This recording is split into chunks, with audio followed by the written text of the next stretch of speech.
I'm Jennifer Hochschild. I'm in the Government Department, African Studies, and the Harvard Kennedy School. My project took a little over a decade, which means it's about half of the time that you spent. So I'll just talk really fast. So this started with a research project with Veshla Weaver, who's a former student here, now teaches at Johns Hopkins. And we were interested in, both of us coming out of a kind of racial ethnic politics framework, how does the intersection between race and class actually work on the ground? Everybody uses the framework, it's, you know, kind of critical race theory, which we're not supposed to say anymore, but we all kind of know broadly. But we wanted to know what actually happens. Who says what to whom with what consequences in actual policy arenas in actual cities? So we got some funding from Russell Sage Foundation. We did a big survey of 12 American metropolitan areas, cross-racial, ethnic, and we kind of decorated it with 4 case studies of actual policies in cities, which we thought would add some kind of local color and some good quotations. But the project was supposed to be the survey. Turns out the survey just wasn't very interesting. And so it shows up marginally in the book, but all the RSF funding basically wasn't wasted, I wouldn't say that. But the case studies turned out to be what was really central. So the short version of the story is that we did, in fact, mostly the we is now me. Veshla's gone off in a different direction, so she's not entirely responsible for this project. We found what we were sort of expecting to find in 2 of our 4 policies in 4 cities. So one was stop, question, frisk policing in New York City, and the metaphor for that is a target. And it's not very hard to figure out what it was. 90-something% of the young men who were stopped, well, first of all, they were young. Secondly, they were men. Thirdly, they were overwhelmingly African American. Actually, Latinos were roughly proportional to the population. Mostly African American young men who lived in disproportionately non-white, mostly African American, poor communities within the city. Stop and frisk is actually a totally common police tactic and is constitutionally permitted. It's not a big deal. It's not a big problem, except that in New York, it went from several hundred a year around the turn of the 21st century to 700,000 a year stops by 2010, 2011, which means that many young black men were being stopped 3 or 4 times a year, and the number of frisks and the number of crimes being controlled was absolutely minimal. So this is a kind of classic case of race-class targeting. Second case also worked the way we anticipated that it would, which is to say a race-class dynamic, but looked differently.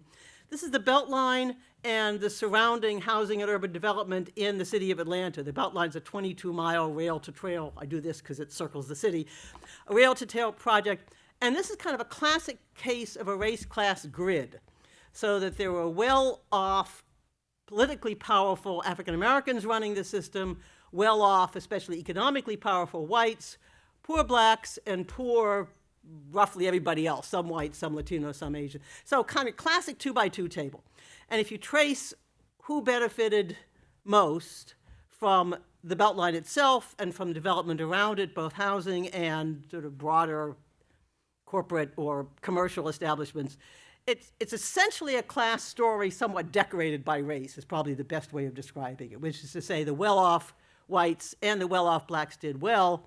Poor blacks and poor non-blacks didn't necessarily do badly. It depends on how you look at it and whether you think gentrification is a net negative or just not as beneficial for some as others. But it's a pretty clear race-class story. Okay, our other 2 cases didn't work. They simply are not, to my astonishment, stories about the intersection of race and class. And this is partly why they took a decade, because I refused to accept what the data was telling us for several years. Case number 3 is charter schools in the city of Los Angeles School District. Anybody who knows anything about schooling, public education, Los Angeles, school desegregation, urban politics will be astonished to hear that race and class simply don't drive that policy dispute. I was certainly astonished. It's a bitter, nasty war has been between the school district, in particular the teachers union, and the charter schools, the independent charter schools. Everything we thought we knew would lead us to expect there to be a strong racial class dynamic going on within that war. It's just not there. The population of students in the charter schools is virtually identical to that in the public schools. The teachers are virtually identical. the kind of left-wing social justice education as a way of avoiding the school-to-prison pipeline is identical. If you looked at any given comment or any given set of data, you simply would not be able to tell whether it's charter school or LAUSD. What's going on in that? And yet they hate each other. The teachers union is trying to kill the charter schools. The charter schools would be happy to kill the teachers union. They just don't have enough power to do so. What's going on? It's population loss. The LAUSD, the metaphor here is an open border, which is to say, in 2002-ish, they had 730,000 students. By now, they have about 400,000 students. And people are simply leaving the district, or family birth rates are declining. As the population declines, state budgets decline, jobs are threatened, school closures are threatened, pensions are exploding and are threatened. So there's a perception, particularly in the teachers union, but not uniquely so, of a zero-sum game. And where do you get more students and therefore more state funding? From the charter schools that are literally sitting next door. So it has this quality of a kind of zero-sum financial threat. People every so often would talk about the D word. Anybody know what the D word is? Detroit, right? Bankruptcy. Almost nobody would literally say it out loud, but that's the shadow that's sitting behind the school district and the perception that either we're going to survive or they're going to survive and not both of us. Final case, and so it doesn't much have anything to do with race and class, to my surprise. Final case is public sector pension funding in the city of Chicago, which I thought was going to be the most boring case and turned out to be actually the most interesting one.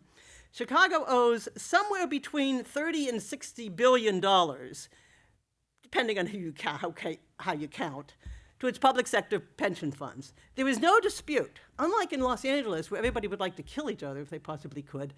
Everybody agrees in Chicago that they should pay the pensions, they must pay the pensions, state Supreme Court says they have to pay the pensions, of course we're going to pay the pensions, there just isn't any money. So it's not a race-class issue.